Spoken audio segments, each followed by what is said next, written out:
तुमच्या आयुष्यात येऊन तुमची खूप काळजी घेऊन तुम्हाला त्यांच्या प्रेमाची, त्यांच्या असण्याची एवढी सवय लावून, तुम्हाला त्यांच्या प्रेमाचं ॲडिक्शन बनवून, नंतर तुमच्या आयुष्यात तुम्हाला एकटं सोडून तुम्ही किती त्यांच्या प्रेमात तरफडताय, तुम्ही एकटे किती लाचार आहात, त्या व्यक्तीशिवाय तुमचं काहीच अस्तित्व नाही, या गोष्टीचा आनंद घेऊन तुमचा तमाशा बघत बसून स्वतःला देव मानणारा व्यक्ती आणि तुम्ही जर स्वतःला सावरत असाल, बाहेर पडत असताना मध्येच तो व्यक्ती परत तुमच्या समोर येऊन उभा राहणार, परत तोच तुमच्या भावनांशी खेळ खेळून तुम्हाला डिप्रेशनमध्ये टाकत असेल, अशा नात्यात तुम्ही जर असाल तर डिव्हाइन सांगते हे प्रेम नाही.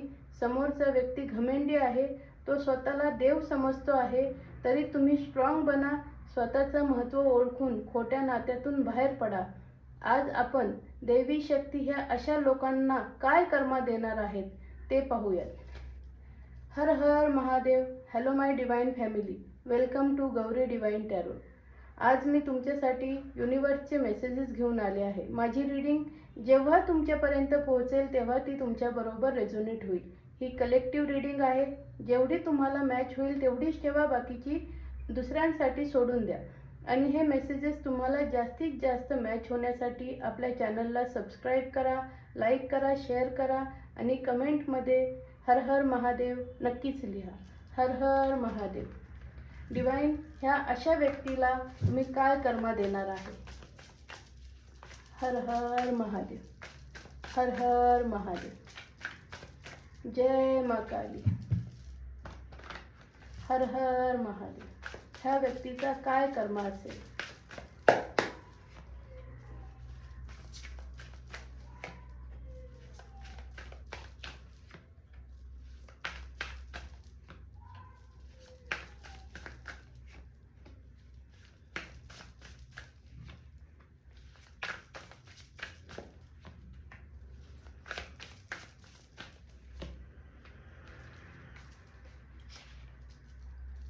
तर डिवाइन सांगते ही व्यक्ती तुमच्यावर कंट्रोल करायला पाहती आहे.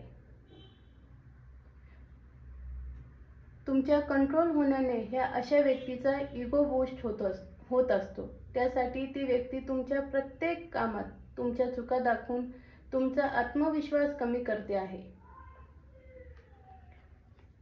तुम्ही पुढे न जाता त्याच्या मदतीशिवाय तुम्ही किती लाचार आहात हे तुम्हाला ती व्यक्ती वारंवार दाखवून द्यायचा प्रयत्न करत आहे. ती तुम्हाला तोडण्यासाठी तुमची चार चौघात थट्टा मस्करी करत आहे. तुम्ही किती लाचार आहात ते सांगत तुमच्या मागे तुमची बदनामी करते आहे. तुम्हाला सोडण्यासाठी, तोडण्यासाठी मध्येच गायब होतात आणि तुमच्या मागे तुमची बदनामी करतात आणि तुम्ही सावरायला लागला की मध्येच तुमच्या समोर येऊन हे उभे राहतात. तुम्हाला ते काय चाललंय काय नाही ते अजिबात समजून देत नाहीत. तुम्हाला ते कायम गोंधळात टाकतात. तुम्ही फक्त त्यांचाच विचार करावा ही त्यांची मनशा असते. आणि तुम्ही जेव्हा हे विचारायला त्यांना फोन करता तेव्हा ते फोन उचलत नाहीत. मग तुम्ही त्यांना 100 फोन करता. हे सगळे करून ते तुमची मजा बघत असतात, ते आनंद घेत असतात आणि तुम्ही किती तरफडत असता त्यांच्यासाठी. मग ते तुम्हाला फोन करून तुमचा अपमान करणार आणि तेही कोणासमोर? ज्या लोकांसमोर त्यांना तुमची लायकी दाखवायची असती की बघा हिचं माझ्याशिवाय काही चालत नाही, मला किती त्रास देते. मग ते लोकही तुमची तशीच बदनामी करणार. ही व्यक्ती त्या लोकांसमोर तुमची घाणेरडी छवी करून ठेवणार आणि त्यांची चांगली छवी बनवणार. ह्या अशा गोष्टी करून त्या व्यक्तीला वाटतं तो मास्टर माइंड आहे, तो काहीही करू शकतो, त्याचं खोटं कधीच बाहेर पडणार नाही. लोक त्यांनाच चांगलं म्हणणार. पण ही व्यक्ती विसरत आहे त्यांचा घमेंड, त्यांचा इगो, त्यांचा प्राईड, त्यांचा खोटेपणा, त्यांचा मोठेपणा बूमरँग होऊन त्यांच्याकडेच 1000 गुणा मल्टिप्लाय करून परत येतोय. आणि युनिवर्स त्यांचा खोटेपणा, इगो कुठल्याही क्षणी ठेचून काढणार आहे. कुठल्याही क्षणी. त्यांचा पापाचा घडा भरलाय आणि तो कुठल्याही क्षणी फुटणार आहे. कर्म किती भयानक असतो हे त्या व्यक्तीला आणि तो ज्या व्यक्तीच्या जीवावर उड्या मारतोय ना, ह्या लोकांना समजणार आहे की कर्म किती भयानक असतो. एका मासूम व्यक्तीच्या जीवनाशी खेळ मांडलात, त्यांच्या त्यांच्या आयुष्याचा खेळखंडोबा केलात. आता देव तुमच्या आयुष्याचा खेळखंडोबा करणार आहे, कारण तुमचे कर्मच एवढे भयानक आहेत ना, की तुमचे कर्मच तुमच्या आयुष्याचा खेळखंडोबा करणार आहे. ह्या लोकांना तोंड लपवायला जागा राहणार नाही. ह्यांना एका त्यांच्या नीच कृत्याची त्यांना शिक्षा देव करणार आहे.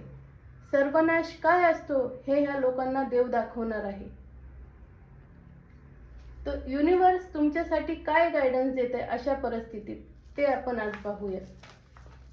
युनिवर्स, तुम्ही जर अशा परिस्थितीत असाल तर तुम्हाला युनिवर्स काय सांगते, तुम्ही काय केलं पाहिजे. युनिवर्स, माझ्या व्ह्यूअर्ससाठी काय गायडन्स आहे.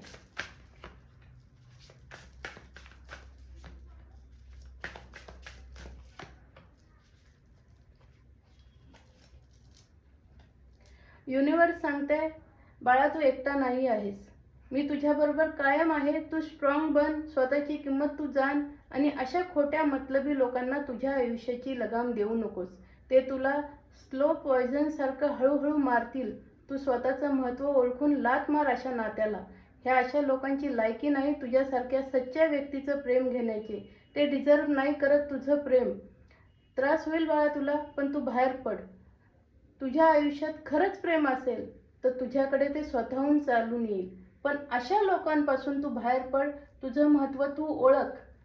युनिवर्स तुला चारही बाजूनी सक्सेस, प्रेम, खुशिया देणार आहे. तू स्ट्रॉंग बन. तुझं महत्त्व तू ओळख. तर टेन्शन न घेता, डिप्रेशनमध्ये न जाता, अशा लोकांचं डोरमॅट न बनता तुमचं आयुष्य तुम्ही किती खास आहे हे ओळखा. तुम्हाला पण देवाने बनवलेलं आहे. तुम्ही पण खास आहे. कोणाच्याही करता स्वतःच्या जीवनाची माती करू नका आणि ह्या लोकांना मोठं करू नका. तर तुम्ही बाहेर पडा, स्ट्रॉंग बना. तेव्हाच ह्या लोकांना आहे ना त्यांची लायकी कळेल आणि तुमच्यासारख्या मासूम लोकांना दुखवायची ते परत हिम्मत करणार नाही. हर हर महादेव.